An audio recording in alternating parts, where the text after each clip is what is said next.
First things first, obviously it's been a very eventful last 3-4 days for you. I guess take us back to Friday. I hear you get the cast off and you guys kind of learn like it's a possibility you could be back playing this week. I mean, just kind of take you through the range of emotions of that. Yeah, so I mean, the beginning of the season, I had a broken wrist and then I got an MRI on it about game 5, and it said it was broken.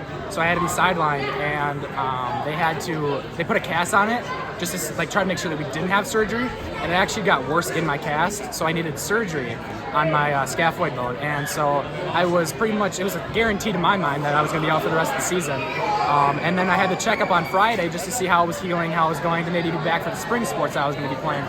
And they just took off the cast right away, and they were like, well, I mean, you can play. I mean, you can do whatever you need to do. As long as you're not using your right hand, you heavily brace and everything, you can play. So it was kind of a down, like I wasn't expecting much. And then like the most, like the best moment of my life happened right there. It was so great. I mean, I'm not gonna lie, I was kind of hoping that would happen. I never expected it to happen, but I mean, I've been putting up some shots left-handed, hopefully, just for the hope that this would happen. And coming in, obviously, kind of watching you play tonight, the defense was there, but being able to finish near the basket and then the left-handed free throws too. I mean, it seemed like for your first time out in a bit, it went well.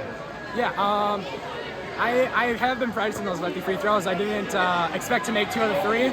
To be honest with you, I was happy that they went in, but I wasn't expecting to go in. Just how excited are you to be able to be back? Obviously, you're a senior. You and some of these other seniors, obviously, you had a tremendous fall of football. Like, just being able to get back when you didn't think that was probably very likely to kind of see this through however far you guys can take this. What does that mean?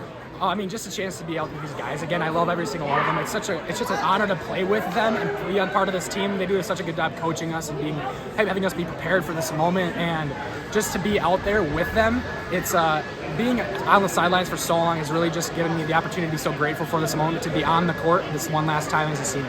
And with this team, I mean, this is a team that, Coach Schilling has told me, he goes, we've played a lot of really good halves. We haven't played a lot of really good games. This is kind of an example of that, where the second half, especially, last 14 minutes, so I mean, you guys just took off. Like, I have to imagine that, this team is probably a lot more confident than the record shows, just because you've hung in there with Reed, you've hung in there with Fall Creek and Stanley Boyd. Like, you guys have played really good teams. You have a win over the 1 seed on your half of the section. Like, I have to imagine that this is a team that's pretty confident, that knows, like, if you can go out there and, play how you can play, that you feel like you guys can have success. Yeah, this is something that our coach has been stressing to us. We have a huge opportunity here to make a deep run in the playoffs, just because, like you said, we beat the 1 seed already in our bracket. We hung in with Regis, we've hung in with Fall Creek twice.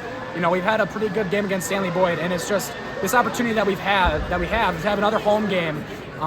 Especially even being under 500, it's a blessing, and it's a privilege to even have any home games in the playoffs, but even having multiple is amazing. So I'm really excited for the rest of this run and play with my teammates as long as I can.